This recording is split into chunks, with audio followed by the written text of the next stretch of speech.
I didn't think it was possible that high-end raid content could be this full of soul. As a viewer, not as a player, watching Dragonsong's Reprise progress has actually been incredible. It's rare that an MMO will bother to make bespoke content for like such a tiny percentage of players, especially when the content is clearly very, very high effort. But it's even rarer that the content is designed to be genuinely fun to watch as well as to play. It proves to me that to the FF team, a delay is not an excuse, but it's actually an opportunity. Instead of being just a wall for raiders to like privately bash their heads off, the Ultimates release ended up being this like big community event, and I think so much of that is down to the story. It's similar to WoW's Race to World First and like the esports kind of feel of it, but it has a completely different flavour because people who are, they're interested in the drama of the race, but it seemed like more people just wanted to see this unique content and watch the story of it unfold. Looking at the Twitch viewership, this was a much bigger event for viewers than like even the Endwalker release. Talking about like averages here as opposed to peak, but like the peak was 83k, which is fairly high. But the average viewership was 36k, around that, for the entire first week of progress. And that's like every viewer metric for FF14 shooting up by maybe 350, 450%. And I think it's down to the Ultimate's unique story. So you see this weird divide across all of games, and this is like a kind of like a philosophical thing in MMOs specifically. There's gameplay versus story. There's all of the cutscene skippers who are only interested in raiding, but then there are the people who are super interested in story but can't really bring themselves to do like the hard content. FF14 tries to bridge this gap with like how trials and stuff feel so story related but also good content, good like fun content to play, but it must feel like a waste whenever you're making an Ultimate. But no group has ever like solved this, no dev has solved this, but the FF14 team are trying because they've put an alternate what-if branching narrative retelling of the Dragonsong War into their content, and it's incredible. To explain a bit, in more detail, in Dragonsong's Reprise, players effectively relive an abridged version of Heavensward.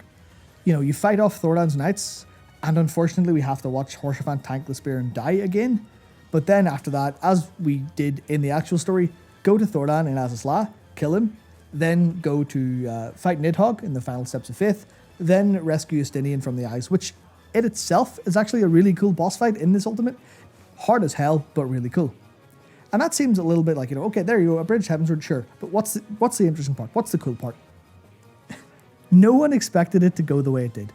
As soon as you save Estinian from the Eyes, a time loop starts. You go the whole way back to the start of the fight.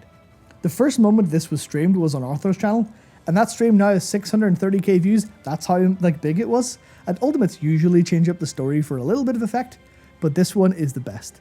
This whole animation of a clock turns, the minstrel mentions a song of imagination transcending, and then you're back in the vault. You're back there with the knights. But there's one key difference. The group has LB3. And because Haurchefant's death was so pivotal for so many players in Heavensward, everyone watching, everyone playing knew exactly what to do. We have to save Haurchefant. Ignoring for a second how genuinely cool that is as a concept, it also has gameplay implications because it's LB3. And people were starting to theorize, is it the tank LB3 to stop the damage?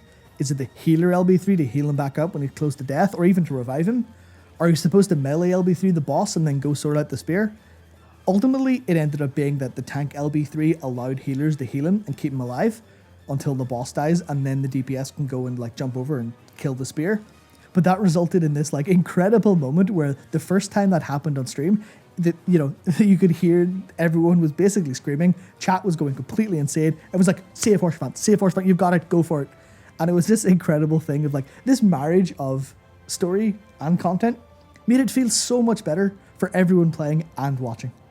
But for everyone who's watched or read a time travel story, you'll know that even the minor changes can have far-reaching consequences. So Haurchefant was saved, finally, but that really fucked things up.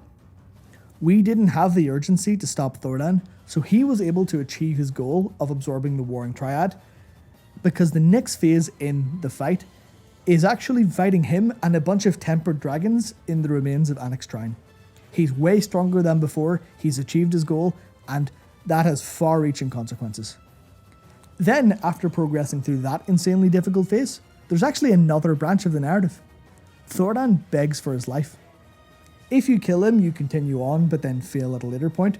People didn't realize this for a while, but you are genuinely supposed to spare him. Which is like, that's wild for an MMO fight, but it's FF14, of course. You pay attention to the dialogue. Thordan asks. You think, okay, well, is this going to have consequences? Ultimately, it does. So people learned you have to spare Thordan, which obviously people had mixed emotional reactions to. That's when it gets even more emotionally draining to watch this go on, because the next phase after that is Nidhogg fighting with Hraesvelgr, who's been mind controlled by, well, you know, one of the Allagan control colors. While you're doing this, the full vocal version of Heavensward's kicking in. You're hearing those lyrics about the dragon's rage, how they fought against man, the circle that can't be broken. And what makes it worse is it has this emotional low blow built in. If any party member in this phase dies to an attack from Hraesvelgr, he enrages. He starts screaming about how he broke the vow he made with Shiva, the one to never kill any of mankind. And it just, man, it's brutal. It's brutal to see all of these high-end players playing this great game, all of chat watching, and everyone forgets about the race for a second. Everyone's just like, oh my god, that's so sad. So even ultimately putting Nid and Hraesvelgr out of their misery is it's sad enough, but if you spared Thordan, that's when the bastard shows up again. He shows up, he absorbs all 4 of the eyes, the 2 from Nid and the 2 from Hraes, and becomes Dragon King Thordan. An orchestral arrange of Revenge Twofold starts to play, and then, well, we don't know after that. We don't know, because at the time I'm recording this, no group has made it there who's actually streaming it. The 2 groups that have made it to Phase 7 and beyond actually don't stream. So we still have that to look forward to. And the thing I think that stands out about all of this is looking at YouTube comments, looking at Twitch chat during the progression, you'll find something you don't see in WoW's Race or in any other esport event. People are seeing new content for the first time, and they're actually paying really close attention to all of the details, all of the story bits, all the character bits. It's actually just new content that everyone's experiencing at the same time. And that works so well for making this ultimate feel a lot more than just, oh, it's just the sweaty Raiders content. It's an exceptional experience. I mean, we'll try to get some clips here of chat celebrating, but whenever Haurchefant was saved, you could almost feel the atmosphere. You could feel how happy people were, but it also had that little bit of trepidation. Same whenever Thordan was spared. People were like, oh shit, I don't like this. We don't trust him. Why are you sparing him? Ultimately, that pans out in the end because he's the final boss again. But even when people first noticed Hraesvelgr was enraging after killing someone, that was like a genuine low blow to people watching. They felt it. There was all these real emotional reactions to this content for the first time, despite it being ostensibly not for them. And that's wild. They've managed to find this elusive sweet spot that almost no one's ever really found before in MMOs. They can make content for the dedicated players, but that content is also worthwhile. It's something memorable for the players who aren't actually playing it. And I think that's insane. For the Ultimate players, obviously, that's going to be a relief as well, because the Epic of Alexander was 2.5 years ago. So the constant delays on this one were kind of worrying. Maybe, just maybe, this content's slowly being abandoned. But clearly, Mr. Ozma, the raid designer, put all of that time to good use, because I've seen people say this might be the hardest and the most creative raid encounter in MMO history, which is certainly an accolade. What makes it even more amazing is that nothing was hotfixed, buffed, or nerfed on the fly. And then Yoshi P said in the past that they will only release an ultimate that they internally have cleared, which I guess means that Neverland, who won the world first, actually won the world second. But before I leave you for today, here's a couple of little numbers on how many people actually engage with these ultimates. It is surprisingly more than you might think. Back in 2021, Bwin fired up some comparisons on FFlogs data and the Lucky Bancho census data, and it turns out that in Japan, around 5% of players have actually cleared the Epic of Alexander. And that's a lot higher than the, sub 1% that people kind of meme around all the time. Same over in World of Warcraft, people are like, oh, the top 1%. When in reality, at least in FF, it's a lot higher than that. Across NA and EU, that's down to about 1.6 to 1.9%, so it's not quite as high. Memes about Japanese players being better aside here, but it's more than people might think. And what's fascinating is that these clears are actually spread throughout the patches. This isn't just, oh, it's released and it's done. Because these are synced and scalable, this is like evergreen hardcore content for those who want a challenge. It's not for everyone to try or to clear, but if you want to give it a try, you absolutely can. But even then, Dragonsong's Reprise has proven that there's a way to make ultimates that are for players to actually play and really enjoy. Make it super hard, make it like the hardest, most prestigious stuff in the world to complete, but also to make it really enjoyable for players to watch. And that's where FF14's strength really comes in. It's got that story that has everyone engaged. Anyway, that's it for the video. Thank you very much for watching.